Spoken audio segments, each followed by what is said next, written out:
Yeah, get it on. Got to get on. No choice but to get on. Mandate. Get it on. And welcome to another intimate backstage interview. We talked to Penn Jillette last time I was over at Jimmy Kimmel's Comedy Club in Las Vegas. And we have, some would argue, an even bigger magician on today.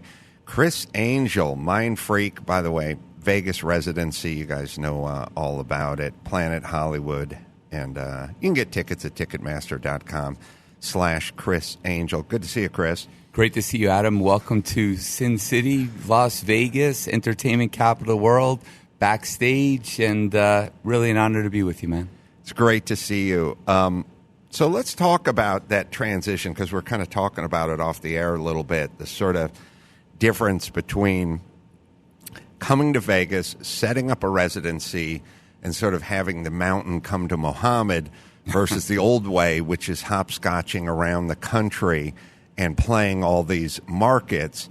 But I was just talking to someone about it, and if you go around the country and you play all these markets, it's good, but as a comedian, you'll burn up your material because, okay, you're in Green Bay, Wisconsin last year. What are you going to do for us this year? But if you're in Vegas, it's just people from all over the country show up, and you get these fresh eyeballs every night, right? About 250,000 tourists come through Vegas every day, day and a half.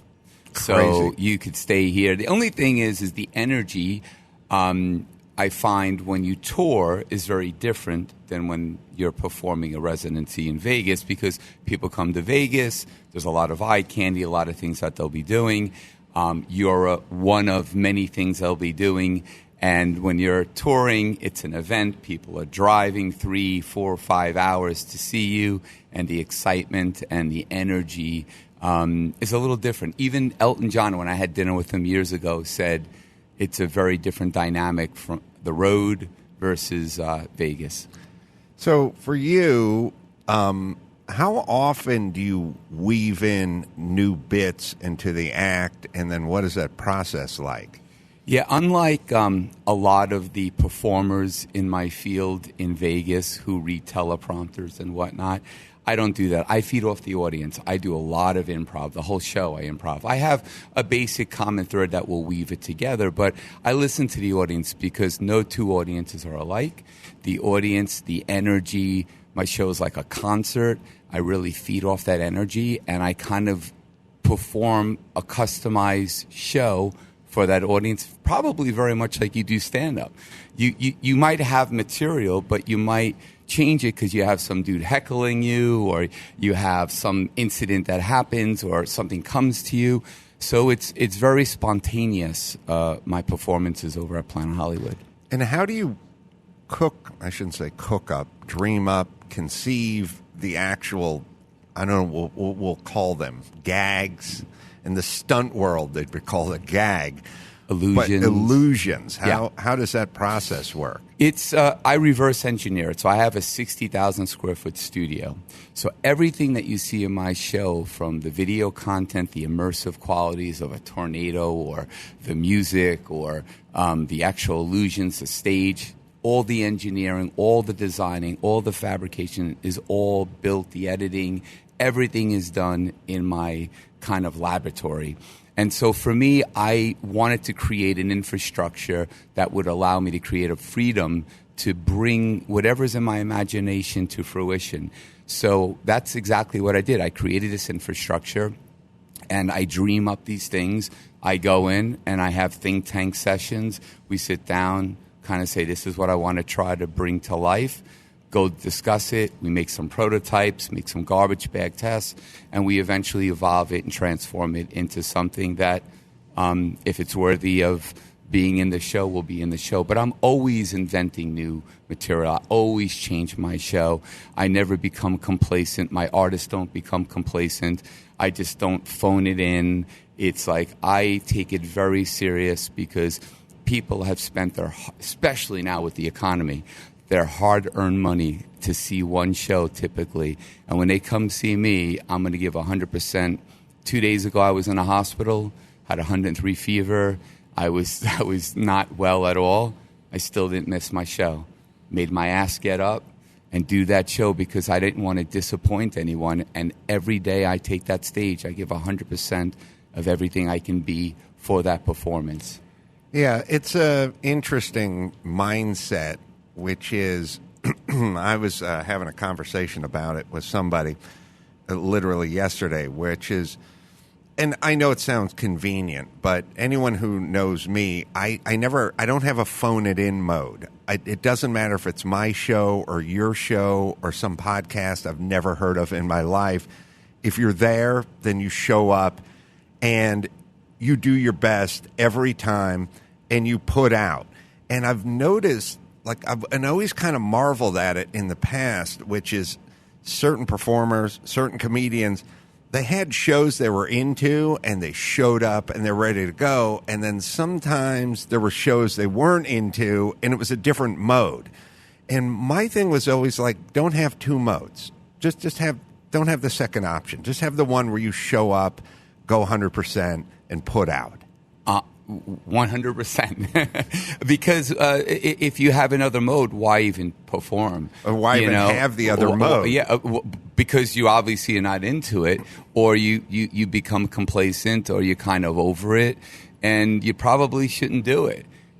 I look at an audience as a people that are in a room that will never be in the same room together again in the history of the world. I take that really serious.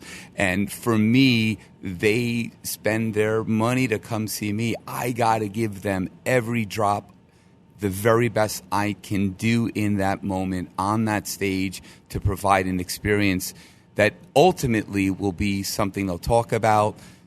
Obviously, the best marketing, best promotion you can possibly have that's not paid for. And that's why my show is pretty much sold out for the most part every night. And the number one best-selling, not magic show, we beat all the magic shows in town by 2, 3, 4 times, but shows. And that's because we work really hard and we give everything we can. We reinvent ourselves. We don't become complacent. We're trying new material out. If I did the same thing every night, I read a teleprompter, it would become stale. It would become boring. What gets me off is having the spontaneity of the audience to be able to improv, to react, to go in the audience and pull some dude out that's heckling me myself. Like to have that I don't know what's going to happen. And that, for me, is exciting. So let's talk about coming up. Grow up East Coast, right? Yeah, New York, Long Island. Uh-huh. And Dad's a restaurateur, has a restaurant. Is that the same as a restaurateur? Coffee shops. A little too fancy for restaurateur. Yeah. And what do you think, what's the plan, like when you're 13? Like, are you thinking about this the whole time? When I was 6, I learned my first trick. My Aunt Stella taught me a card trick, and I became obsessed with this, and I drove her crazy to teach it to me. Once she did, I drove everybody else crazy doing the same damn trick over and over and over again. And then when I was 10, I got a magic kit under the Christmas tree. I knew I wanted to do this. I started playing drums when I was 6. I played for about 10 years. I knew I wanted to combine music and magic. But when I was 13, 14, I was playing in clubs, which you could never get away with today. Riding my bicycle, doing clubs. Doing magic at clubs, yeah. Doing, stage magic, close-up magic, inventing my own stuff. And I always knew I wanted to do it. And I didn't go to college. I took the short bus to school. I was not very smart. I didn't apply myself. I just knew this is what I wanted to do. And, I was going to die trying. And it was 18 years to become an overnight success.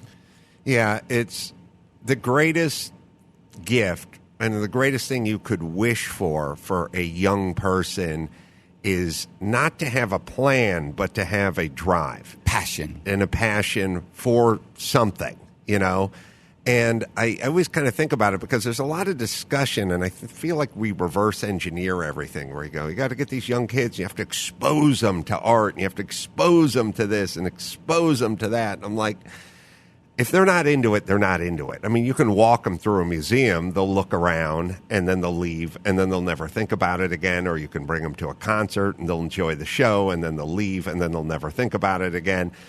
They got to have some sort of inner motivation, drive, and at some point maybe borders on obsession, which is difficult. See, for me, magic almost feels like music in that I wish I could play the harmonica like John Popper from Blues Traveler, but I would never, when I was 14, I wouldn't have been able to discipline myself to do it for 7 hours a day.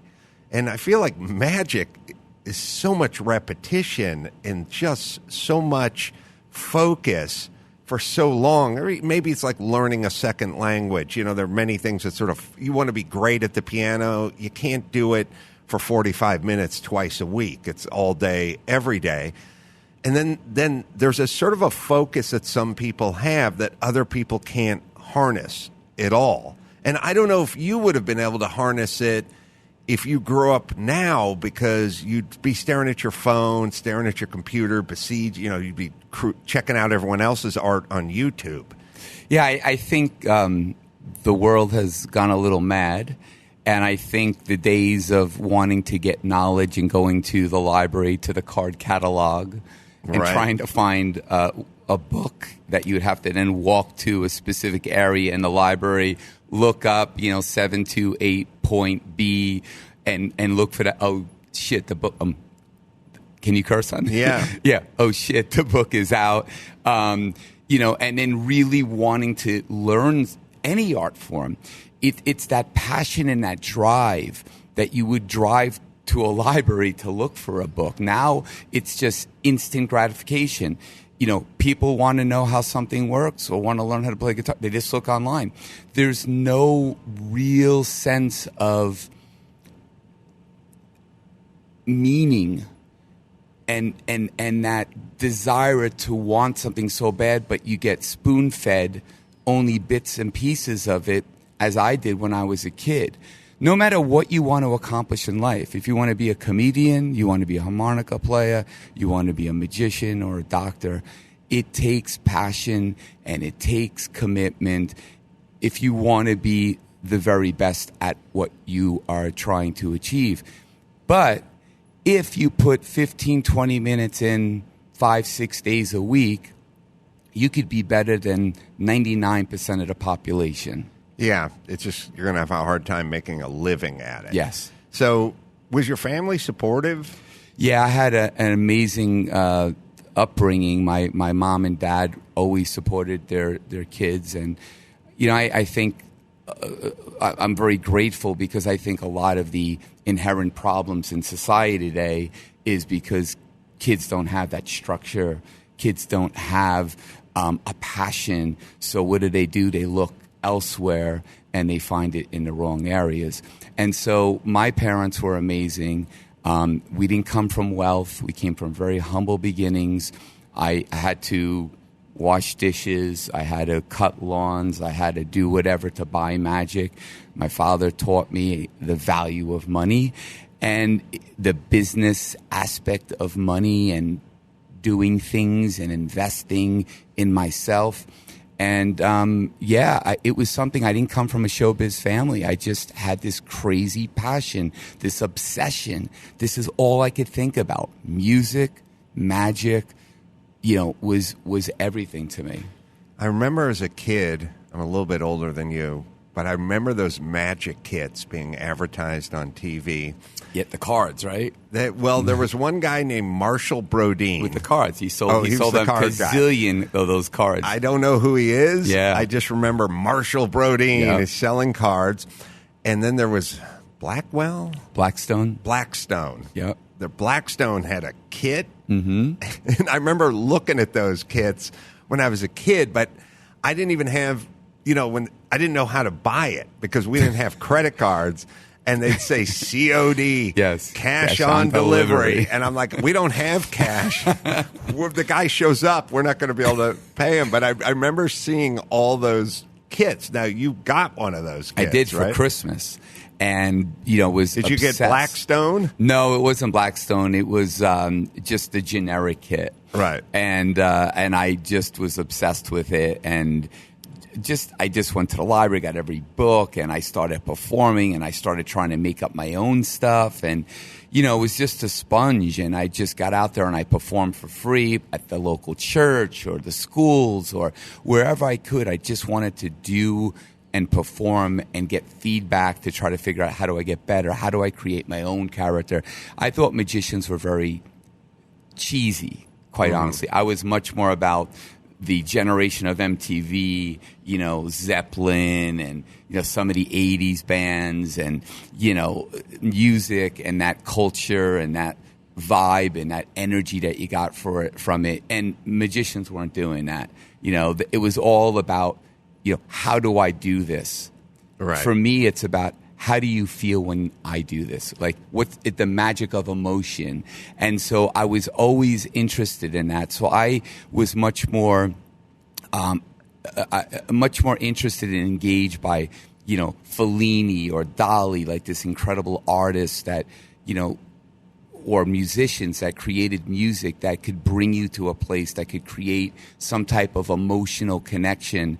And that's what I wanted to really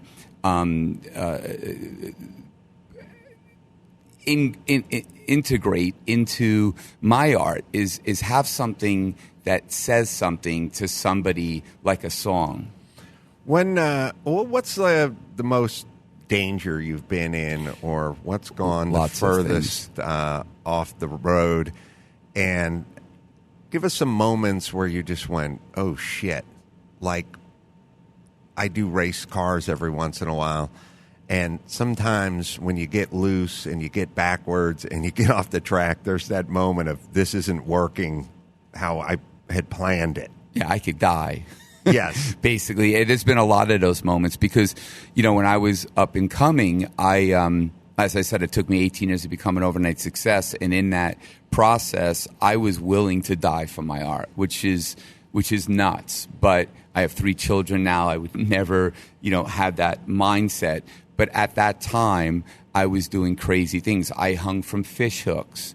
I broke the record. I hung for 6 hours. No pain numbers, no painkillers, in the middle of Times Square. I spent 24 hours underwater in the middle of Times Square, and then had to escape after being up for 24 hours, completely depleted of food and of everything. And then I floated above the Luxor, 450 feet, and it was not CGI. It was completely, legit, or at least it appeared to be legit. And then at Planet Hollywood, where I currently am, I walked down Planet Hollywood. And so a lot of things that I have done and continue to do, even in my show. My show's a very physical, athletic show. I'm hanging upside down over the audience in the middle of a tornado, basically. There's debris flying around, and I'm spinning like a maniac over their heads, and then free fall, and then there's I levitate and fly around, on stage. And I've fallen before, 25 feet, bam, hit the ground. So, every show, I basically take risk and put it all on the line to live up to or exceed the desire and the anticipation of the audience, to try to do something that destroys their minds in a way that they'll never forget, and they'll talk about it.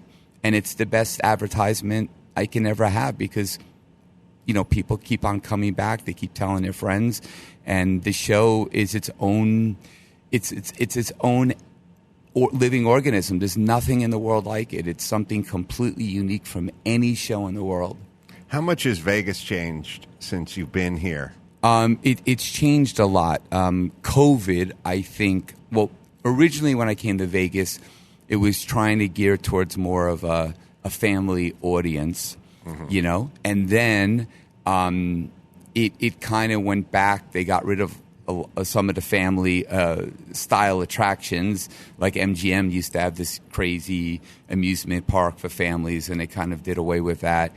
But Vegas is different because before COVID, people would come to Vegas and see 2-3 shows. and they would do multiple things. But now, after COVID, and specifically now, people don't want to make a decision before they get on a plane. They want to make a decision when they're here. They'll see maybe one show, and and people are much more interested in bargains now. I've seen literally people carrying coolers through the hotel so they don't have to buy beer. I was walking back from the MGM yesterday behind two dudes, and they both had cases of Coors Light. There you go. And they were just trucking it right down this promenade that's right in front of Jimmy's Club. And I was like, I like where their head's at. Like, I like these guys, number one. But number two, I was like, are they showing up to the hotel pool with a case of Coors Light? And then how is that working? Or are they pounding them out in the parking lot and then stumbling into the pool? I think it's a little bit of both, quite honestly, depending upon what the hotel lets you get away with. Listen, I've come from nothing. So when I first came to Vegas, I couldn't afford to rent a car, so I walked the Strip. And it looks like the building's over there, but as you walk towards the building, it actually moves further away from you. So it was, I stayed in a cheap hotel, so I understand that and I respect that, but it's really changed. Did you come here, what year did you first come here? In the 90s. In the 90s. To perform? Well, or I came to because view other performers? Well, there was more magicians here per square foot than anywhere else in the world. And Siegfried and Roy were the biggest names in Las Vegas. They personified Las Vegas. They were really responsible in a lot of ways of putting Vegas on the map in some meaningful way in more modern times because of their show, because of their TV specials. So I came here to see Siegfried and Roy. I got to meet them, got to spend time with them, and then see other shows as well, and magic shows, non-magic shows. But I just wanted to kind of take the whole thing in and see how it would affect me and how it would inspire me. How could I accomplish the success and do it? So, for me, it was many trips coming here, staying in cheap motels, just taking it in, going back to New York, trying to figure out what's my path, knocking on doors, and eventually it was a series of small little steps that allowed me to get that break.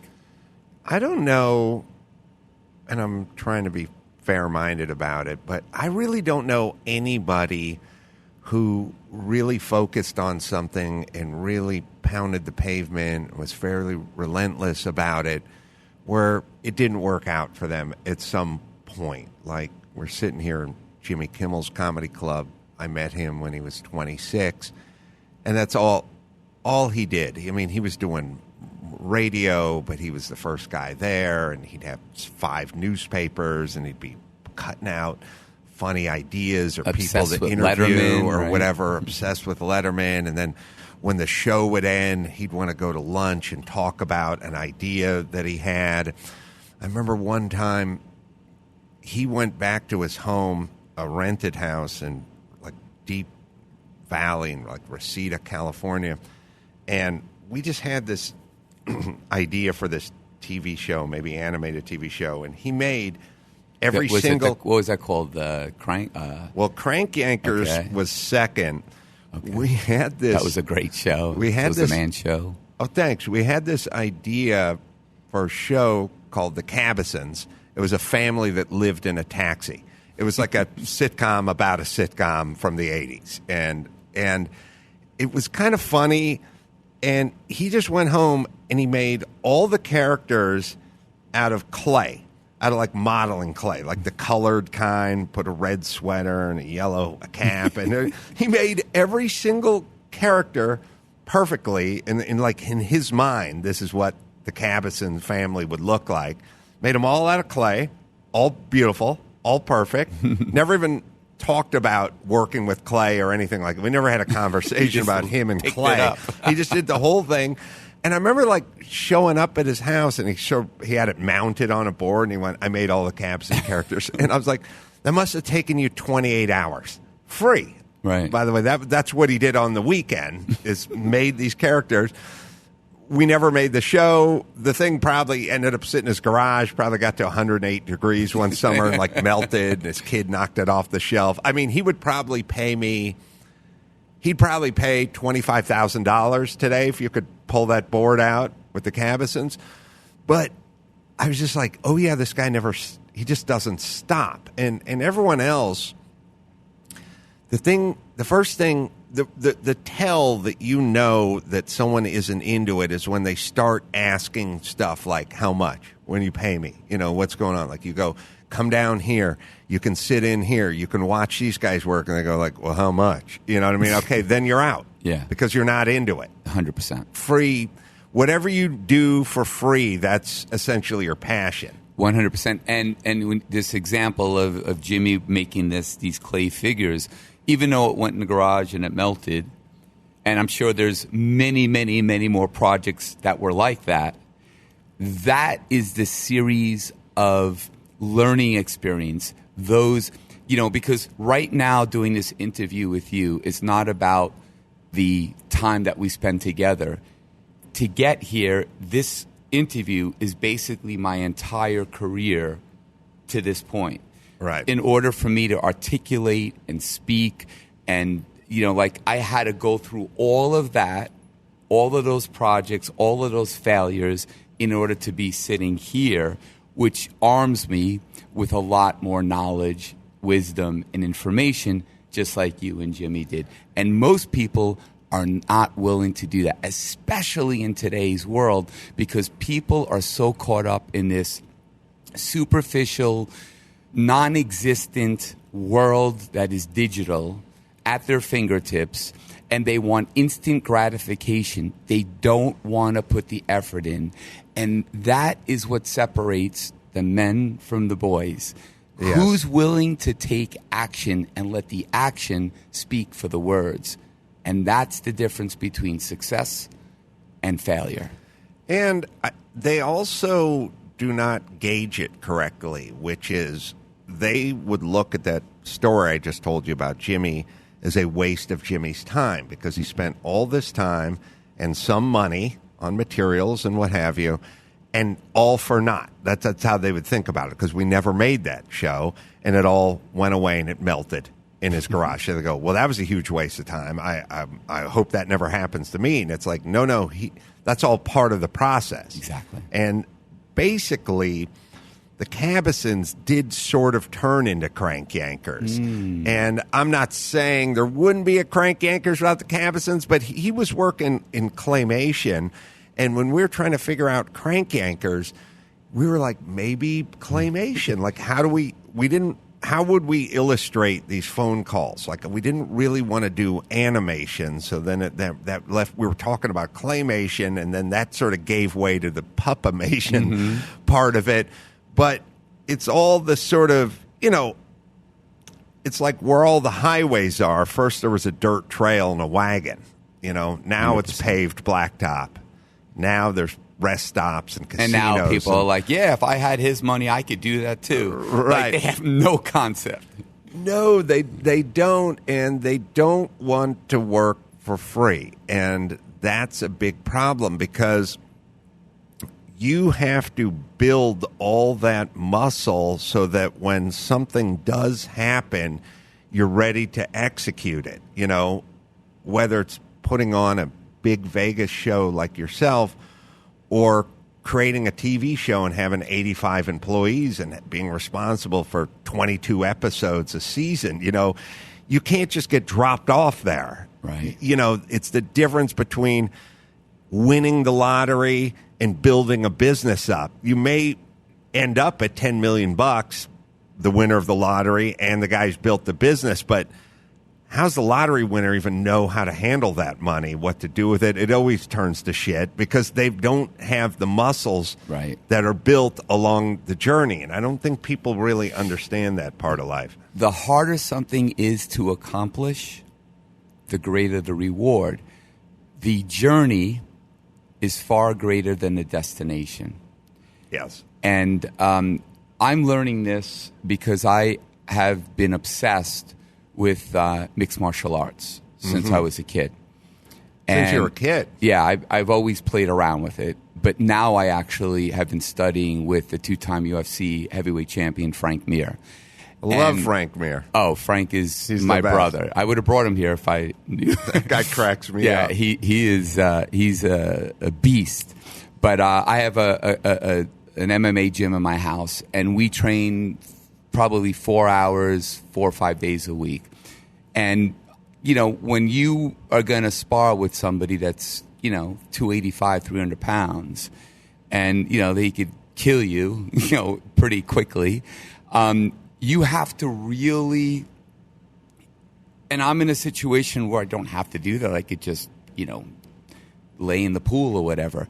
But for me, it's about the process. Just like it was for Magic and putting a show together, it's a process. I want to understand, learn, apply it, evolve, transform, see the fruits of my labor. And it's basically something completely different, but utilizing the same muscle to apply to something that's a bit different.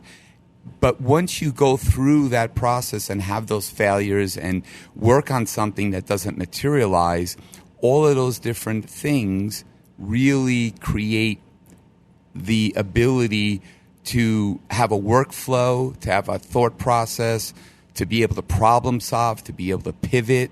It's all of those things that are so important to succeed in whatever you choose once you understand how to do it. Yeah. Frank Mir, by the way, made Brock Lesnar tap out. Yes. So that's all you need to know about Frank Mir. So that's Frank Mir on my forearm, that's bruised and scratched up and beat up. Yeah, he's a beast, but a lovable beast. Yeah, and a fun guy. I've had him on the podcast more than once. But yeah, just Google a picture of Brock Lesnar and then realize who Frank Mir is. Yeah, I think we're all sort of roads come back to discipline and the greatest attribute any young person could have, which is delayed gratification. And I think that is kind of what we're competing with today as a society, as parents, with kids and whatever, which is delayed gratification for you and I when we were young was built in It's natural. to the fabric.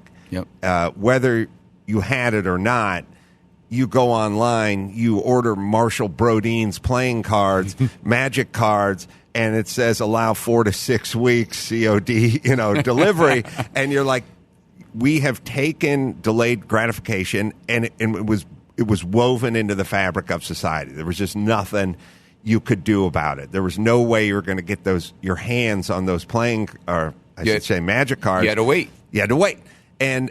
Or you had to walk down to the library or ride your bike down to the library, go find the periodical thing, pull the thing, do the thing. You had to want it. So you had to want it. And so for people of our age, it's kind of baked into the cake. Like that's how we grew up. Now, society pretty much in Madison Avenue and businesses and corporations, they're there to try to get rid of delayed gratification. We're in a no waiting on 1 day delivery. Amazon. Call Grubhub, have your Taco Bell dropped off at your front door in 40 minutes. They're trying to shrink that time, which I get what they're doing. They're just out competing. It's not good for kids. All the people that we've mentioned, you, Frank Mir, Jimmy Kimmel, John Popper, all from different places, all from different families, but all had that ability of, you want to fight MMA, it's repetition.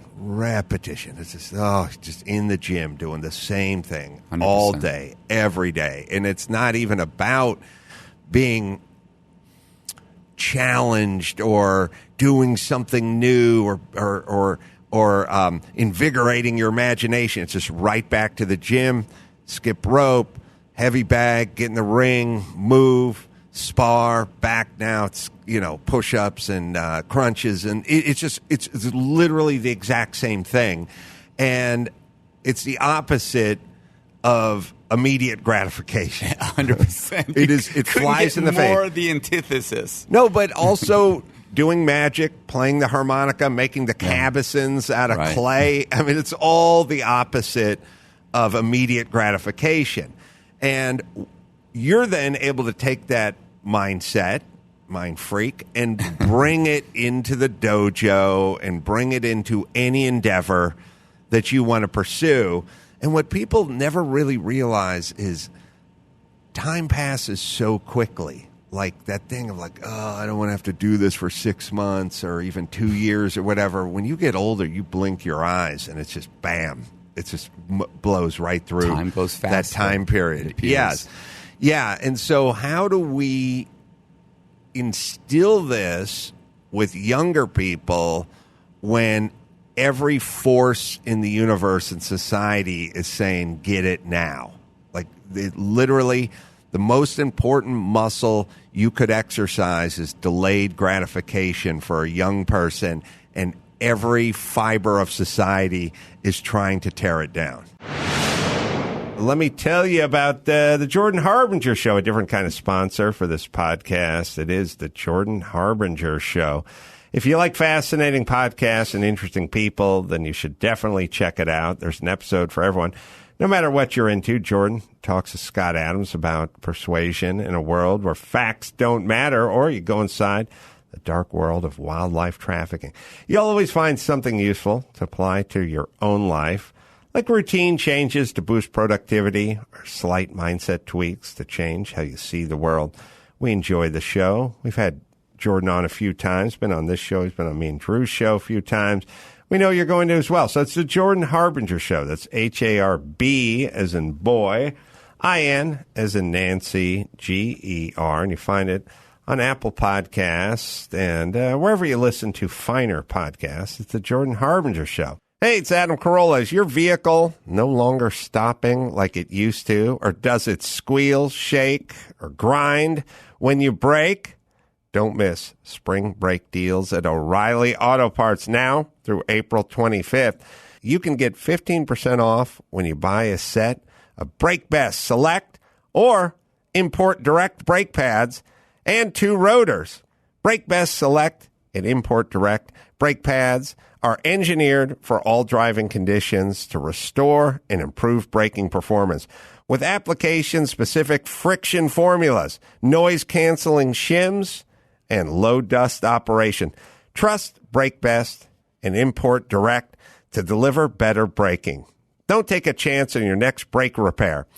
The professional parts people at O'Reilly Auto Parts will help you find the brake parts and supplies you need to do the job right the first time. Stop by your local O'Reilly Auto Parts today or visit online, O'ReillyAuto.com. Well, what I have done with my children, or at least 2 of them, because I have a little girl that's a year and a half. So, but my boy Johnny Christopher, who's now 9 years old, went through pediatric cancer for 6 years. Wow! So it was a living hell, and there was a lot of very challenging times, to say. I made a documentary about it.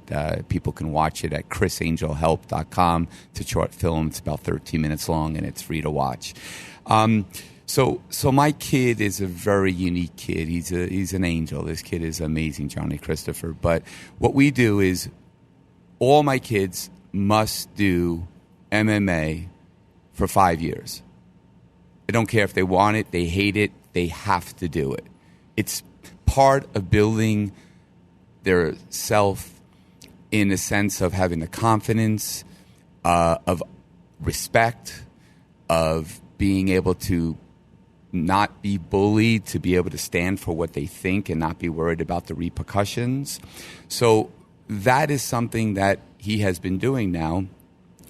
Before, when he went to remission, and then we had to stop because he had a relapse, but he's doing that now. He enjoys that.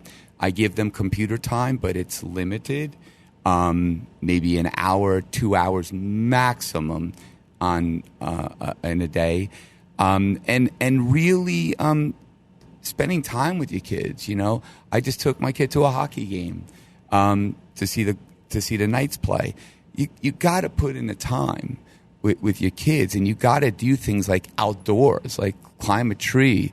You know, I bought some property where we go out and we ride. He rides a dirt bike, and we just do things that how I grew up. Get a baseball, throw a ball around. It's doing the basic things. If you don't put that time in with your children, then that other thing will eat up that time.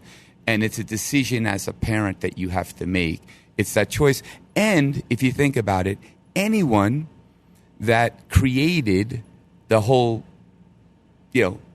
computers, the apps, all of these things, these people don't let their kids have these devices. Most of them are against it because they understand the addiction that it is. Yeah. No, I'm sure the CEO of McDonald's doesn't let his kid eat junk food. Because they understand what this is and what it can do. And, so a couple thoughts.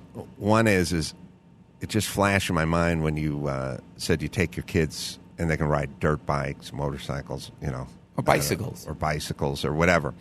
For some reason, somebody just tweeted me a picture of me doing a cross-up on a BMX bike when I was like 13. I was like 6 feet in the air and crossing it up and everything. And then they tweeted me another picture of a Honda XR75 motorcycle. It was my dream when I was 12, to get on one of those things. But as you were talking about it, I was kind of thinking the experience that kids get, and I was picturing like a dirt bike. Like when I was a kid, I knew a couple of 10, 11, 12-year-olds. They had YZ80s. That was a Yamaha. And they had the XR75. That was the Honda. Small displacement, 80 cc's, 75 cc's. I had a Z50. Oh, you did? A 50. Yeah, they started 50. Maybe at some point you'd get to a 125 or a 250. That was the dream. But you would have to, when you got on one of these bikes at age 11 or 12 or 10, you'd have to really figure it out. Because if you just turn the throttle and headed one direction, you could fuck yourself up badly. And so there was this constant kind of dance, when you're out desert riding, of like it's a kind of a dance where it's a little responsibility loose. Too. Yeah, and you're working the throttle, but you're working the brake a little. But if you're not going fast and you're not kind of near the edge, you're not really having fun. But the second you go a millimeter over the edge, you're down, and the bike's fucked up, and you're fucked up. So it's this constant kind of dance. But what it breeds in you is this assessment of danger and how to kind of control it. It's the same with MMA and Frank Mir, and it's this constant relationship, a real time relationship. Like when you're on a bike, you gotta be in the moment, and you're in the desert and you're going 45, 50 miles an hour on a trail, and you don't know if there's a ditch or a berm or God knows what over the next hill. It's like this constant consequences, right? But it's a constant tuning, and you're constantly being tuned.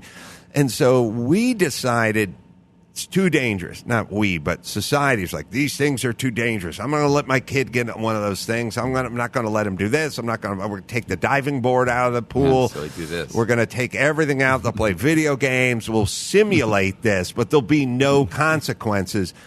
And we don't like the boys roughhousing. We don't like them wrestling, And so we've removed this from the equation, and the kids are getting dull. I mean, their senses are getting dulled down, and they're not able to process danger. And then something like COVID comes around, and they're unable to understand, like, what is dangerous, what part of this is dangerous, who is vulnerable in this equation. Not you, 13-year-old boy. You're not vulnerable, but your grandma may be.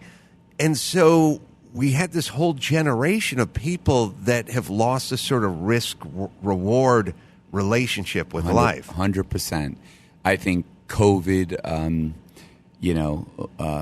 obviously, as you pointed out, 100%, I believe, there are people that were at risk, elderly people, but kids, I mean, come on, you have an immune system. And now we're finding out that a lot of that was all about power and control. Right. Yeah. I always say, you want to crate train a dog, you got to get them young. You got to do your crate training when they're puppies. It doesn't work on the old fucks like you and I, but you get the kids and you crate train them, and you get them young. And you get them into the tent. I know. I saw it going on in slow motion. I got to live in L.A., so that was a chore. Yeah. But it drove me insane. But speaking of parents, I think we've entered a sort of a sad chapter in America vis-a-vis parenting, because you were talking about you got to spend time with your kids. When you turn on the news and they're talking about, in L.A., this whole mob attacks at Arco gas station, and they're busting in, and the cops can't do anything. And then in Chicago, all the kids are taken to the streets and terrorizing people and jumping on cop cars and stuff like that. When a pretty short period of time ago, not that long ago, you would turn on the news and they would go, where are the parents? Where are the parents? You got a bunch of 15 and 16-year-olds. It's 12 at night. It's Saturday night. They're running through the streets of Chicago. Where are the parents? You turn on the news now, and you turn on Fox, and they say, where are the cops? And you turn on CNN, and they go, where's the after-school programs? But we're done with the parents, which is sad and dangerous. Well, I mean, parents apparently don't have rights anymore for their kids. Schools, I think, in a lot of ways, indoctrinate children and have a way with the culture and society of trying to change. Black is not black no more. It's white, and white is black, and red is men are women, women are men. It's and for a child, a boy's got to be able to get out there and do sports and do physical things and roughhouse and do that stuff. But they have to be disciplined. They have to have whether it's a mom or a dad in their life that is really steadfast and making sure that that child is being raised in a way that is a reflection of what a good person in our society is. And nowadays, I think when you talk about the mobs and all these different things, it's because there's no consequences. Right. When you can go and rob $950 worth of product and just walk in, walk out, don't go to jail, go back out and do it, what does that message send? That's like a kid going and getting a cookie and then going and getting another cookie and then going and get another cookie, and they didn't eat their dinner. So it's like if there's no consequences, society is going to start to transform in a very negative way. And who is it going to hurt the most? The kids that see nothing else. Yeah. Several years ago, looking at Criss, different Criss, the show The Young Turks tore me apart. That was about 7-8 years ago, maybe. Can't recall. But anyway, I said on my podcast, you got to make your own kids lunch. And because they were talking about school breakfast programs, school lunch programs, then there was like even school dinner programs and like weekend programs, and then during the COVID shutdown, it was like, well, then who's going to feed all these kids? I'm like, well, their parents have to feed them. And so I stated very clearly, look, I don't care about the money in terms of feeding your kids school lunch for free. That's, in terms of me living in California, in my tax bracket, that's the least of my worries, is the $1.21 it costs to feed your kid a day. Well, we're building high-speed rails to nowhere for $80 billion, and there's nothing there. I mean, in terms of governmental waste, that is way. We just handed out $5 billion of PPE checks to prisoners. You know what I mean? It has nothing to do with money. It's all symbolism, which is that is your kid. You feed your kid. The government doesn't take care of your kid. You take care of your kid. Because you need that relationship with your kid. And I don't want to start that kid at age 9 having that relationship with the government, that the government is going to take care of, because it never works. And I stated it as clearly as I just stated it then. And then, of course, those hacks got on their show and said, Adam Carolla wants kids to go hungry. Yes, he doesn't. Now, I don't know. I have a little game I like to call stupid or liar. I don't know if they're just lying or they're stupid, but they're literally quoting me and then saying he doesn't want kids to eat. I do not like the relationship between kids and the government. And if you take a look at what the left is doing, they're wanting to inculcate themselves into your child's life as early and as often as they possibly can. And we're now at the point where we don't even care about the parents. Like, where are these kids? Why are these kids running around the middle of the night causing mayhem? And the answer is we need more government. More government. There'll never be enough government to stop that. It's called communism. Right. And it's never going to work. No, it's never going to work. And if you look at our government, they can't run the railroad. They can't run the post office without losing money. Right. Okay, if I have a business that I started with you, we created our own little business, and we took a loan out of the bank, and our business failed, we would have to pay back our loan, and the bank wouldn't give us more money. Right. But the government could fail time and time and time again, or if you have money in the bank in California and that bank fails, you're going to get bailed out and you're going to continue to get taken care of. So the problem is that what is real in our society and what is good for you and I is not the same for the people in power. Yeah, I totally get it. It just seems so nefarious and sort of misguided at the same time to have the government completely take over the raising of your kids. And to me, the free breakfast and the free lunch and the we will feed your kid is the ultimate symbolic. When you are feeding a child, you are taking care of that child, or a bird, or a baby walrus. Like anything you feed, whoever is feeding that child, animal, pup, chick, they're in charge. Right. That's where they're getting their sustenance. If a child is from a family that is obviously not economically able, then I can understand having help for that child. But most people, we, meaning myself and Chenille, we had these 3 children together. She will make them their lunch every day for our kids.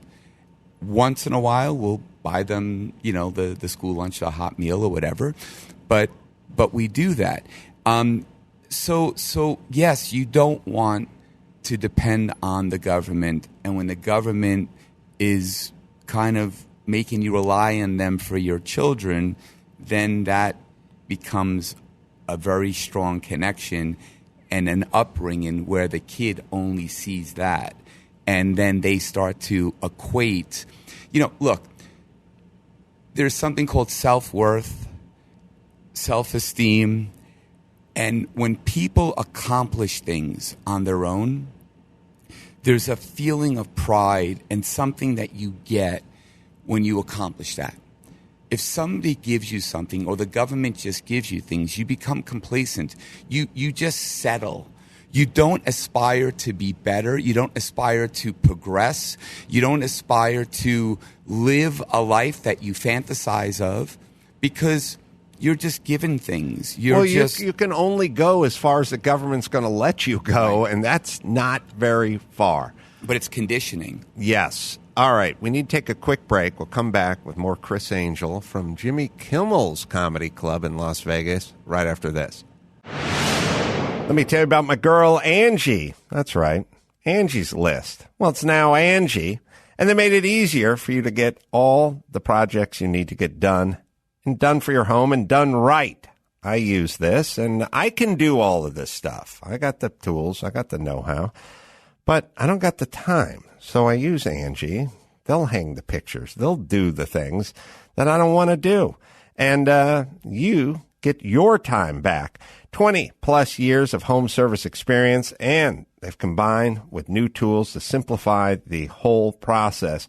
On the Angie app, just answer a couple of questions and they can handle the rest. See ratings and reviews, compare quotes from local pros, and connect instantly. Cross items off the to-do list with just a few taps on the phone.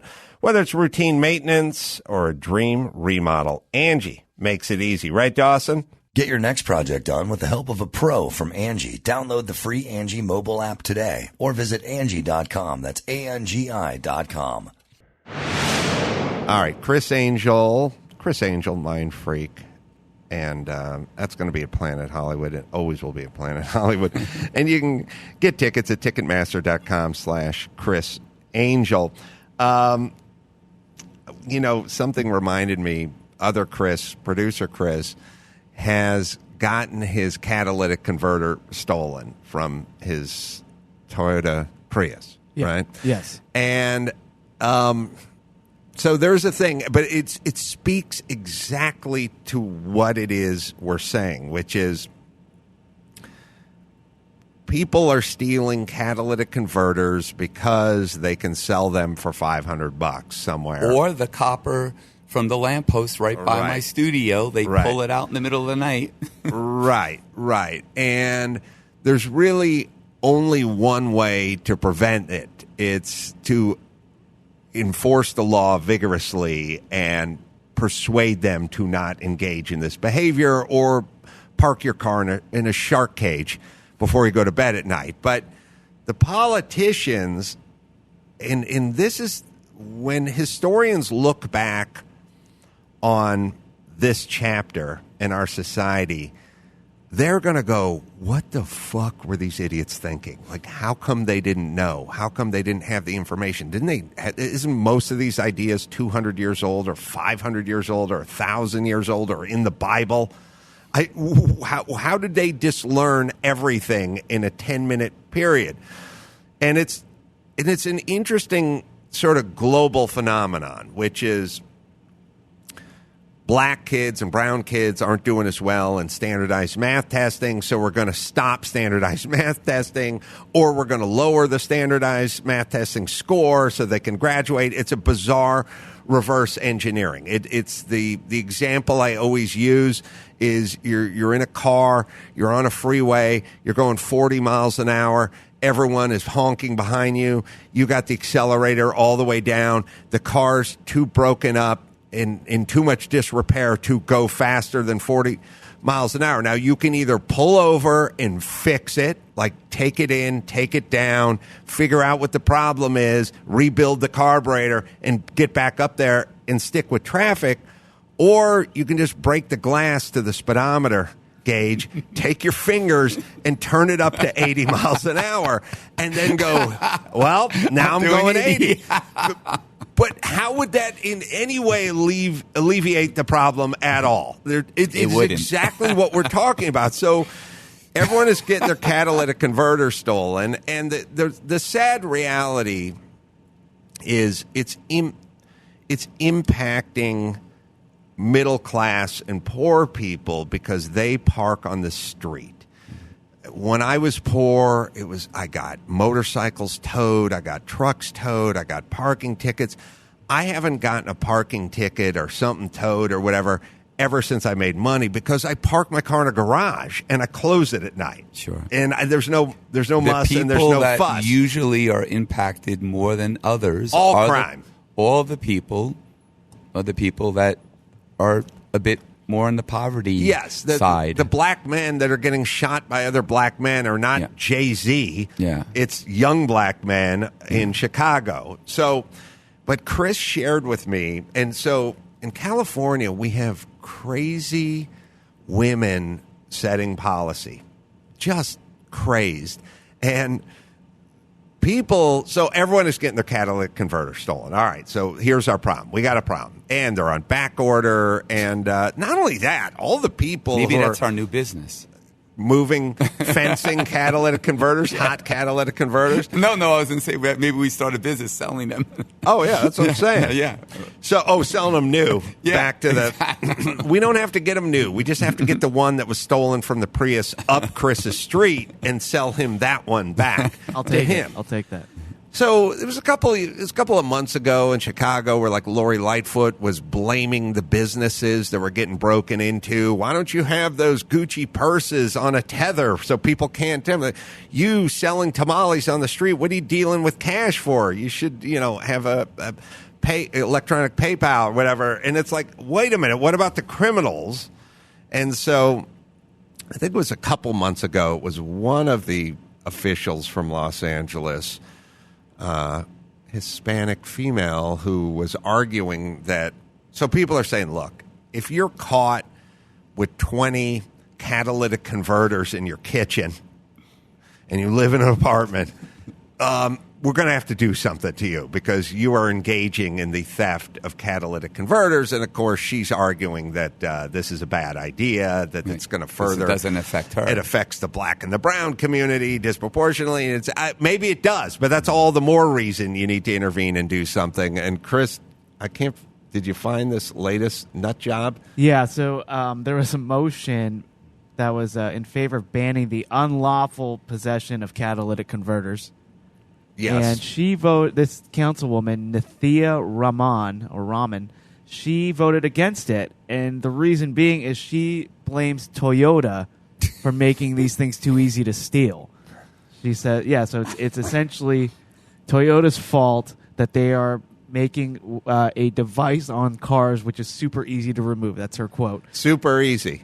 Yeah. By the way, they're not super there's easy not like to a quick release on them. It doesn't even died. matter if it was super easy. You're right. If I take my money out of my pocket and I put it on the table and I leave it there and then I walk and go use the bathroom and come back, if you take my money, you stole my money. It doesn't matter that I left it there. Yeah. It's not yours. No, at 1,000%. You could put it in a safe and the guy could pick the lock on the safe and take your money, or you could leave it on the goddamn table. They're still thief. I've screamed about this a million times. Yes. Like, people would leave their backpack or their computer on the passenger seat in Oakland, go in and get something. They'd bust the window, and then we would say, what were you doing leaving your fault. Yeah, it's not your fault. Yeah. It's the thief's fault. It's because... right. But super up is down, easy. Down is up. Yeah, super, left is right, right super is easy. left. First things first. Criss is 1,000% right. If the catalytic converter was held on by one piece of Velcro and it stuck to the outside hood of the car, it would still be no excuse for stealing it. But this is under the car, A, number one. B, number two, you got to go at it with a Sawzall. Right, and you have to jack up the car. You got to jack up the car, go at it with the Sawzall and WD-40. That is not super easy. Here's what I want to say. What's this crazy bitch's name? Nithya Raman. All right, here's what I would say to Nithya Raman, who said these things are super easy to steal. Yes. Here's a 2009 Toyota Prius.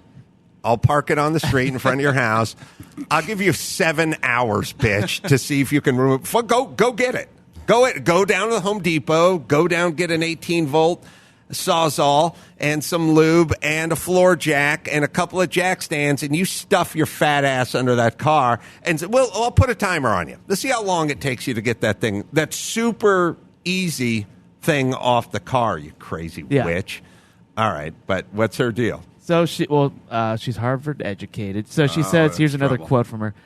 So this device, it's put in a place that is incredibly easy to access in your car, and the thefts related to this issue have essentially all of the costs of that are given to us to bear instead of them, which is Toyota, having to manufacture a car that actually is not so easy to be stolen. A car that's not so easy? Yeah. All right. She doesn't know what she's talking She's a about. bumbling nut. But she These are voted against lunatics. it. But she voted against this it. is But her inherently angle- the problem Yes. of most of the folks that are Yes, on the left. It's insane. It's incredibly easy to steal. Yeah, It's and their fault. access. First off, as a guy who works on a lot of cars, and I've always worked on cars, under the car and in the middle is like the hardest thing to get to. It's the furthest away from the front, the back, and the sides, and you got to go underneath it. So it's not an antenna. It's underneath the car in the middle, and it's welded in place. Yeah.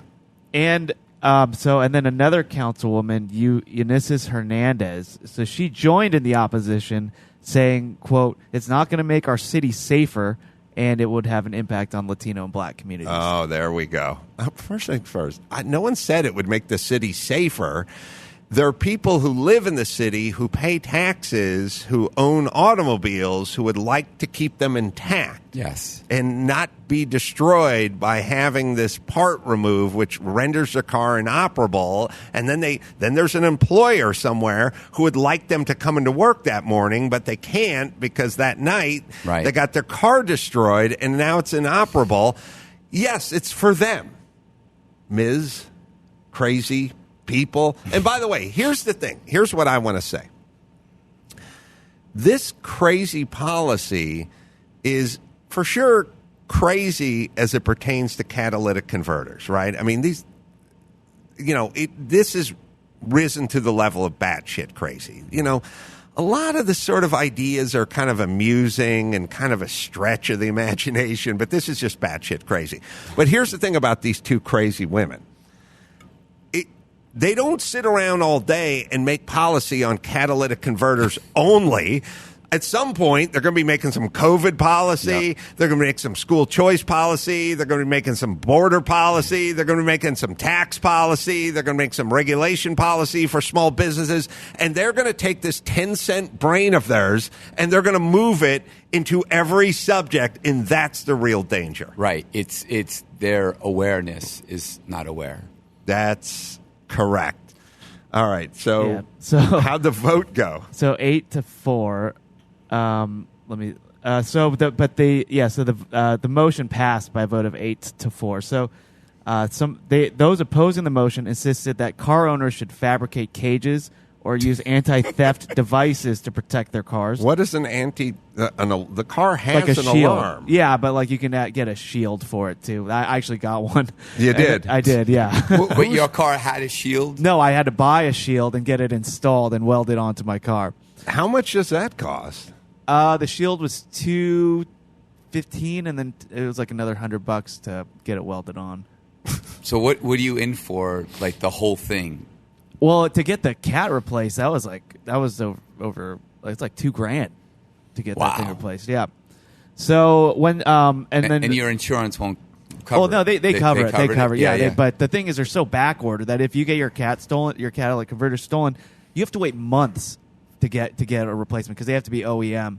So in order to pass how do you smog and commute? stuff. And all Exactly. That? Yeah, I know people I know they just straight weld it and just worry about a smog test in a few years. Oh, they just put a straight pipe in. Yeah. So look, listen. First off, these two nut jobs are all down with the green scene, right? So a catalytic converter is what removes the contaminants that come out of the tailpipe. People are stealing the thing that is cleaning the air, and you're siding with the people that are stealing the thing that is cleaning the air. And by the way, oh my God, that's how you know they don't give a shit. Right. They don't give a shit about the environment. They don't give a shit about poor black and brown people. They don't give a shit about anything other than pushing against whatever the status quo was. And it's usually the psychodynamic is they hate their stepdad. And everyone has just become the man, and now they're just going to push against the man. The ultimate man is Trump, and that's why they all go have the reaction. They don't like sit around and go, well, I disagree with some of his policies. They just turn into blood-blinded rage because it's reminding them of something. But, yeah, so what is the plan again for these two in terms of you keeping your catalytic converter and living in Los Angeles? You have to get a skid plate like you're going to do the Baja 500 and have and weld it some over. guy with a heliarc throw it up on a rack and do it all at your own expense? Yeah. That's the plan. And then should we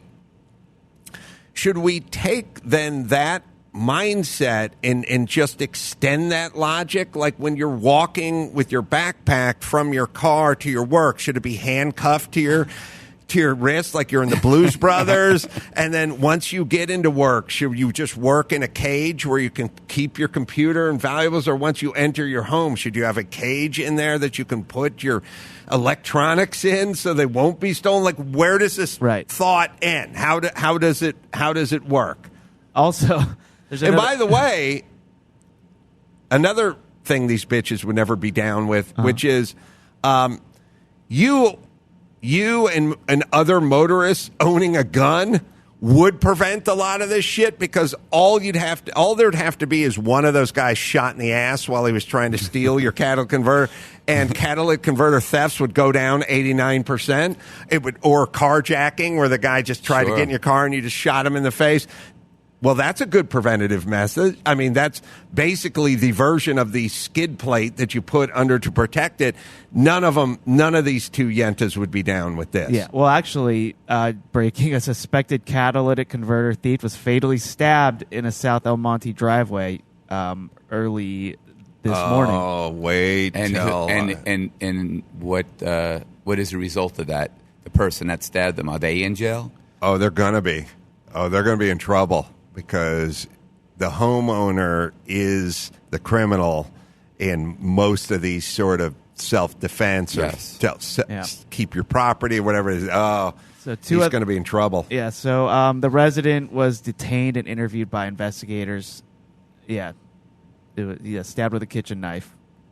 Well, look, if people that need their truck and need their car, as everyone does, yes, to go to their job, there is no public transportation to really speak of in Los Angeles. So these people, they live in these tougher neighborhoods. Their car is their livelihood. So when I was a carpenter, if something happened to my truck, that was it. You're out. I'm out. So I had to protect my truck, and I did what what's her name, councilwoman, is saying to do. I put a fuel cutoff switch in my truck to cut the fuel pump off, because I knew it was going to get stolen, and that's what I needed that. So I had to kind of take the law into my own hands a little bit. I was uninsured. So what people are going to do in these tough neighborhoods where they have their cars and they need it for their livelihood is they're going to spend a lot of time looking out their kitchen window at 2 a.m. with a steak knife in their hand. And when they see the guy come pulling up and the kids jumping out, they're going to run out there with a knife. And then we're going to get more of this. It's bound to happen, along with the cases you hear where the person got crushed because they went under the car and they jacked it up with a pine cone or something. They slid under there and it gave way, and boom. Yeah, so we're going to get more of this. Yeah. Well, Chris is speaking about consequences. So there's a councilman who also opposed the motion, Marquise Harris Dawson, and he says, quote, "When somebody gets something stolen, the city should be doing everything we can to make sure they're made whole, not to punish another person." Okay. Did the city show up with a new catalytic converter in 48 install hours and install it at no charge to you? No. Or did you have to pay $400 to get a skid plate welded on? Yeah, rental car, the time spent. Yeah. I'm with him. The city should. The city should come over and give me a blowjob every 2 weeks. That would help with my stress relief. But I don't see them doing it. The city should do a lot of stuff, but they don't do it. So that's kind of, but I agree with him in theory. The city should have a worker pick you up and carry you to work every day if your catalytic converter gets stolen and is on back order. I agree. Or what if we just go to the root of the problem as opposed to try to put a Band-Aid on it? And back to the parents. These kids stealing these catalytic converters, I mean, I'll bet you the average age is like 17, 18, 19. Where are their parents? Where's the dad? The guy heading out all night stealing catalytic converters? Who's at home? What's the curfew? It's a school night. What's going on? What's going on, exactly. Yeah. Any other catalytic converter news, Chris? Well, actually, the guy that got stabbed was like 35. An elder statesman of catalytic converter thievery. But yeah, he probably remembers. He was probably around before catalytic converters He was probably were around. robbing the radios. He was probably pulling out car stereos back in the day. Yeah. Yes, that's the other. And they made that little panel that came off the front of the stereo. You would take with you. We Remember had. that? Oh, listen. So there were two things that everyone's going to think is nuts. Cars all came with crap stereos, so you had to upgrade to a nice Sony digital, Alpine, Kenwood, whatever. Those were big ticket items, like in the early '80s. I think it was $300-400, and when you're making $11 an hour, that's a big ticket item. They'd put them in, they'd all get stolen. They'd broken in and stolen. I've said it many times on this podcast. The same day I installed the fuel cutoff switch in my car, I spray painted my Sony digital stereo in my truck. I spray painted it brown, so it wouldn't be stolen. How's that prevent it from being stolen? It doesn't prevent it from being stolen. It prevents it from being sold for drugs because it's brown. So I figured that out, and they left it alone many times. But they would then have the whole unit that would pull out. Like your entire stereo. So if you were going to California Pizza Kitchen and you're like parking on Ventura Boulevard, you'd remove your car stereo. It was a brick that weighed like 7 pounds, and then you'd walk in carrying your car stereo. Now, what would happen quite a few times is you'd like set it down next to you, have a couple of pops, and go out of the place with a buzz, get home, and like, where's my car stereo? Then someone would just take it from the California Pizza Kitchen. Then later on, the little strip. Yeah, they made the faceplate come off. Yeah. The thing about the whole unit that came off, here's what would happen with the whole unit. The whole unit, which was like a little brick of stereo, had a sheet metal box that it had to slide into, the female side, and the plugs and adapters and everything would have to hit, have to sync up, right? Well, you're driving an 86 Supra, and they didn't build it for this sheet metal bread box to be shoved into the middle of the console. Somebody cut it out and sort of did their best to jerry-rig it.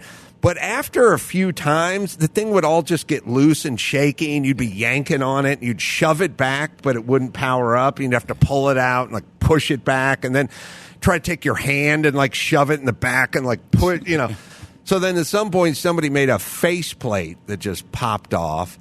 But that was you want to know the worst usage of the faceplate stereo ever?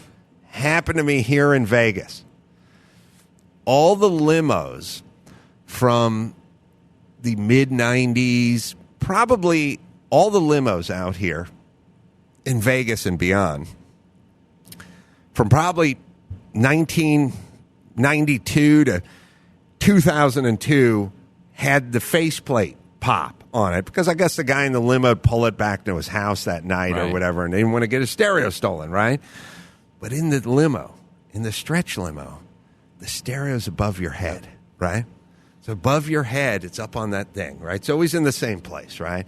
And then I'd always get in there, and you're in the back, and you're having a couple of drinks, and you can't control the stereo because it's all buttons, right? It's all this button. There's no knob to turn the thing down, and above your head, blindly, like trying to feel out, like I'm trying to get the stereo. It's too loud and moving around, and then at some point, I'd push a button, and the face would pop off and land in my beer.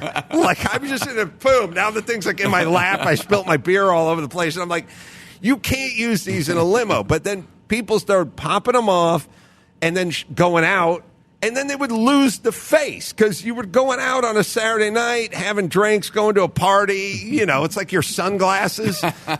You're sober. It's light outside when you go to the barbecue. At some point, it's 12 at night, and you got a buzz, and your sunglasses are long.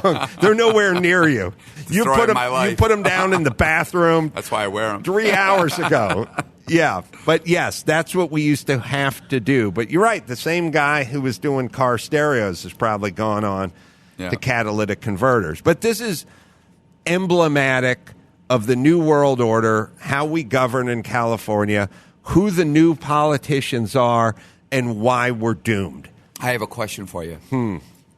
Why do you still reside in California? When we are done with this interview, I am going out and looking at homes. Okay. I may even make you an all-cash offer on that dirt bike track property. Okay, it's beautiful. And start developing it. Yeah, I'm from New York, and I always thought that I would go back, but yeah, this Vegas has been great, and you know, it's a good place. I concur, and as California, I mean, I wouldn't even look at it. You know, if I was the governor of California, I wouldn't even look at it as a state. I would look at it as a condo complex, let's say.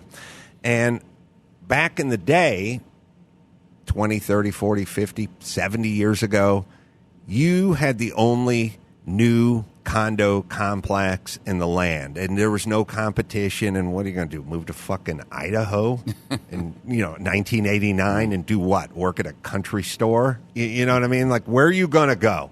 You're in California. As the California condo has been dilapidated, fallen into disrepair, and starting to come undone, the roof's starting to leak, and the cockroaches starting to show up.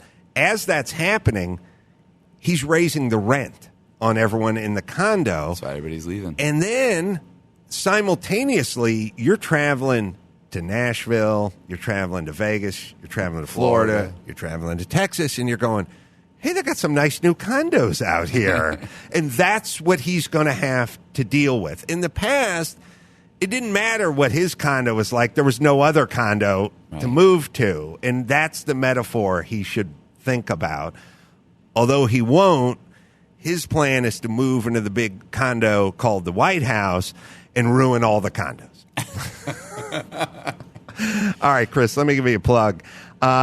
Criss Angel, Mindfreak, Las Vegas, of course, Planet Hollywood. Tickets at Ticketmaster.com/Criss Angel. And I'll get your digits because I would love to come out and see the show when I'm back here in a month. You're always welcome, and you might be a resident soon. Yes. So thank you for having me on. And to all your listeners, you want more information or you want to donate to pediatric cancer, go to ChrissAngel.com. Criss Angel, and that's CRISS, just in case.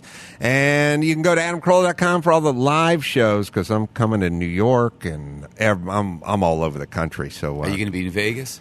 I just did a show on this stage here last night, and then you're back May 11th. I'll be coming back May 11th for like a kind of a regular sort of quasi residency. So love to come definitely come hang out, come out to my show. Be underwhelmed. I'll come out to your show, be blown away. It'll be awesome. I'll laugh my ass off. You've always been really, really funny, and really appreciate you having me on because I've done your show a few times. I know, but it's been too long. All right, we'll make it a more regular basis. Thank you so much. Thanks, buddy. Appreciate it. So, till next time, Adam Carolla for Chris Max Brown and Criss Angel saying mahalo.